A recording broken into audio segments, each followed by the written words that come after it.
friends, welcome to my MyTechHigh reimbursement tracker tutorial. If you've used my tracker in the past, you might notice that I've made a ton of changes in the last couple of weeks. Most importantly, I've made it possible to have multiple students in the same workbook instead of having to have multiple students.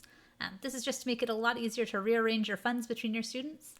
And then I've just done a lot of work making it a lot prettier because clearly that was the most important thing. I use this tracker to help me write my descriptions, plan my budget, submit receipts and submit my receipts. So it makes my life a lot easier, and I really hope it makes your life easier too. So let's go ahead and dive in, and I'll show you how to use it. So first things first, before you do anything else, you have to make a copy of this workbook for yourself. You cannot make changes directly to this workbook because it's my workbook, not your workbook. And if you make changes to it, then everyone else can come in and delete your changes, and you'll overwrite each other, and it'll be a huge mess. So make sure you come here to File, say Make a Copy, and you'll need to name your document. I usually name it something like MyTechHigh, and then I'll put the name of my students just so that I don't get it mixed up with other ones, and then I put the school year so that I don't get multiple school years mixed up. And you say OK.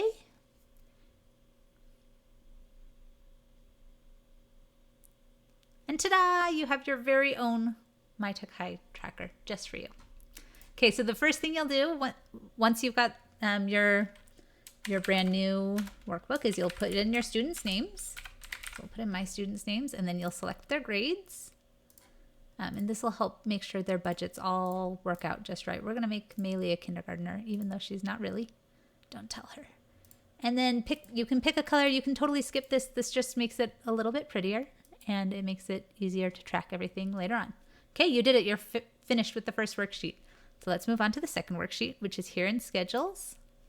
And here you can plan out all of your schedules for your students. So you can select whether their classes are custom classes or third party or MyTechHigh Direct. And you'll notice that your budgets change over here to correspond with the funding for those. And over here, and you'll also need to select whether you're doing history or science for each of your students. And then over here, you can write out your descriptions. This is just for you. So you can just write out notes. You can, I usually use it to write out my actual course descriptions for MyTechHigh. I also have a character counter here on the right that will tell you if you go over 500 characters, which is the limit for how many characters your course descriptions can be. So we're going to just quickly paste in my kids' schedules. And don't usually ignore those, but I'm allowed to ignore it because I made it. So these are basically my kids' actual schedules for this year, except for the fact that Maylee, like I said, isn't really a kindergartner. But you can see that here I've just written notes on what she's doing, and then for my boys, I have their actual course descriptions. Okay, so let's go on to the budget screen, which is where all of the fun magic happens. So you can see when you get here that I've got all of their budgets have all come over here. So you've got your custom core. So Sam's got math, English, history, and his elective are all together, but Danny had a third-party elective. And so his elective money is sorted out over here, and his custom core is just math, English, and science. And you don't need to change anything over here. Don't touch it. It'll yell at you if you do. This is all automatically generated for you. But over here, you can come and write in your purchases. I am going to cheat a little bit and get my sample data so that I don't have to type this all out myself. So these are the actual purchases that I've made so far this year. You can see you write in the name of the item that you're purchasing, how much it cost you. You can select which student it belongs to and which subject it goes in.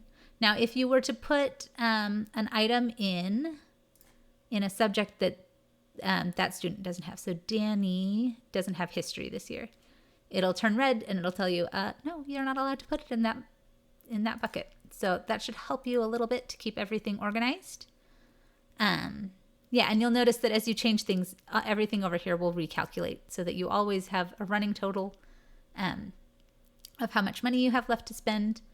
You'll also notice that, like, so for Sam here, he's got negative amounts in both his custom core and his tech class, which is more than what he's got left in his technology allowance, but it still tells you what he's got left in his technology allowance, since these can't borrow from the tech allowance. Well, they could, but you'd have to resubmit receipts and change everything. So, yeah, so you don't have to worry that you're going to not have the right amounts here. It should all calculate just right. Okay, so from there, the last page that I have is this reimbursement cover sheet. And if you come in here, you can select any of those budget buckets. So let's do Sam's custom core. And it will give you a report that has all of the items that you've purchased just for that particular bucket, right? So he's got his ski pass, Bookshark, writing the skill, all of these things. And that's the total. And what I'll use this for, I will print this to a PDF and then combine it with all of my other receipts, just so that when MyTechHigh opens it up, they know exactly what I'm looking for reimbursement for, and it's all pretty and it's all together, and it's easier for me to look through this short list and say, okay, do I have his ski pass receipt and all of these free market rules receipts, or not? And then if you've already gone through and you've submitted for reimbursement, so let's say that we did our first round of reimbursement, and let's see, where's Sam's custom core? Oh, and let's say that I already submitted for his Bookshark and writing with skill. Now if I regenerate this sheet, you'll see that those things are taken off. And so then you can, that helps you with doing multiple submissions of receipts. And yeah, let me just make sure. Oh, one other thing that I was just going to show you, this is lightly advanced, but if you want to be able to sort all of your purchases, the easiest way to do it is you select all of these, all of your purchase cells, and right click on it. And there's this option that says sort range. And that will just sort this section of your workbook instead of the worksheet, instead of the whole worksheet. You say that your data has a header row. Oh, hang on. I didn't select the headers. Sort range. Now it has a header row. And I will usually sort it. This is what makes the most sense to me. I'll sort it by student, and then by the subject, and then finally I do it by cost. And then I usually do that highest to lowest, just so that, yeah, I feel like that's easiest to look at. I always want to see what's most expensive on top, and I can move the littler ones down at the bottom. So that should be everything. Let me know if you guys have any questions. And I really hope that this makes your MyTechHigh year a lot easier. Thanks.